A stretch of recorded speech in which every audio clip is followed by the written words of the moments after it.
Hey everybody, how's it going? My name's James, here for my Q&A, AMA, Ask Me Anything question and answer session, I guess you can say. It's a video pretty much where I answer your questions off of Twitter and Facebook. My links will be down in the description. You can tweet me your questions or message them to me on Facebook. If you're more of a Facebook person, you can like my Facebook page, and also follow myself on Twitter, or follow me on Twitter, that is. I also do giveaways and stuff on there too, so that's definitely like a win-win scenario. I give back to all you guys on Twitter, so definitely follow my Twitter, and let's get straight into these questions.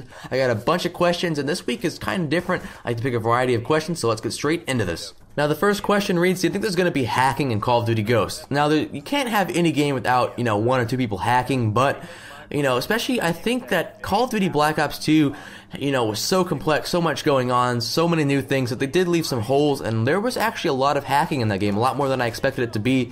I have accidentally gotten in modded lobbies on Black Ops 2, and it's actually ridiculous. I think they patched most of it. There's still people hacking it. There's always going to be some people hacking the game. Some games like, Call of Duty 4, World at War are a lot easier to hack, and there's so many hackers on it that you can't even play it anymore practically. But, I think Black Ops 1 and Modern Warfare 3 had, no hacking in my opinion, especially when they were out.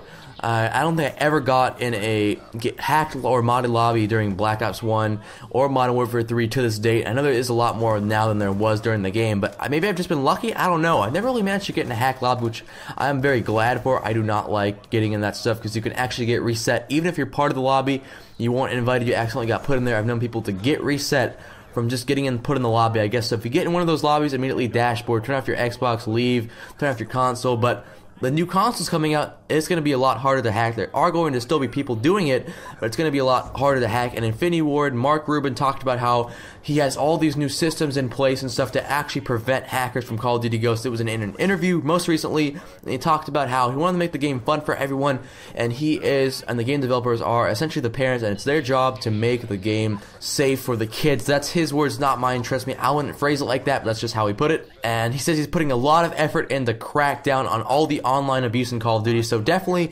I'm glad there won't be a bunch of modded lobbies. I do think that shouldn't be involved in the game. It's unfair to the people that work hard. That is my opinion on the whole Call of Duty modding scenario. I think the people that do mod need to be reset. What's your opinion on that? Make sure to leave a comment down below of what you think. Should there be modding in Call of Duty? Should it only be in private match? Or should they do something like Battlefield 3, I think it was, where you could actually pay extra to unlock a bunch of stuff? Make sure to leave that comment down below, and let's get to the next question. The next question reads, do you ever think Treyarch or Infinity Ward will make a game besides Call of Duty, like a huge title?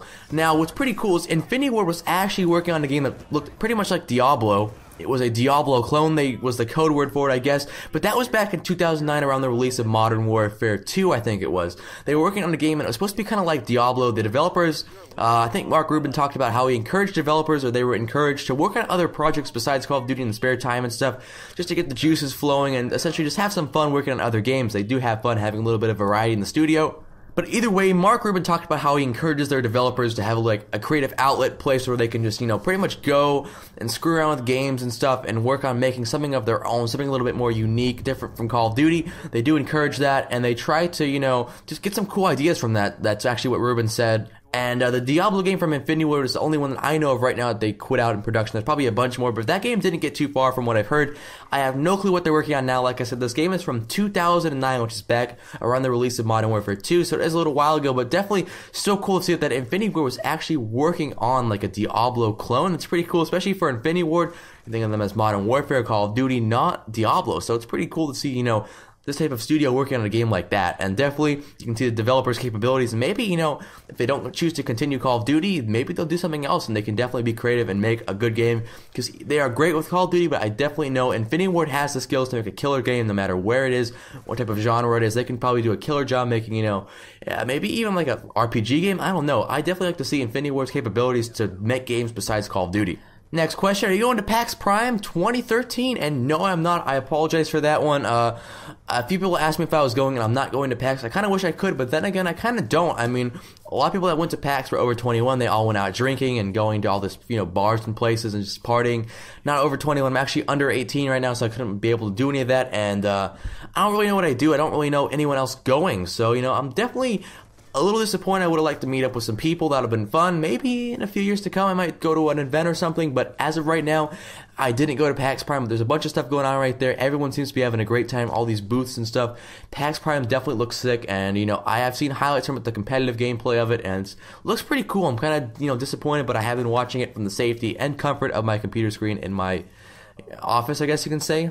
And last but not least, slower uploads. Someone was asking, uploads have slowed down a little bit lately. What's up? And I promise you, I'm not really getting unmotivated or anything like that. School started back up. I've been busy with that, trying to get the transition from summer, relaxing, sleeping in, not having to worry about school and homework, to, hitting full in the face with all this work to do. So definitely, I'm a little bit sad school started back up. Actually, very sad. I like sleeping in a lot, and I have very early classes, but uploads will slow down a little bit, not too much. I'm trying my hardest to keep uploads up, but when I don't feel like making a video, I don't make a video, just because I don't want to produce, bad content that seems like it's forced out of me. So I do apologize if I go, a few days without making a video. I promise I will be making videos eventually. That's just a little bit of a longer Q&A. If you enjoyed the video, please make sure to leave a like, and if you didn't, that's alright too. Also, keep in mind, I'm on the road to 50,000 subscribers, so if you're new around here, please subscribe. That's all about it, and have a great day. Erectile dysfunction is bad, but leaving a like on the video isn't. Whether you're hard or soft, make sure to slap that like button and subscribe while you're at it.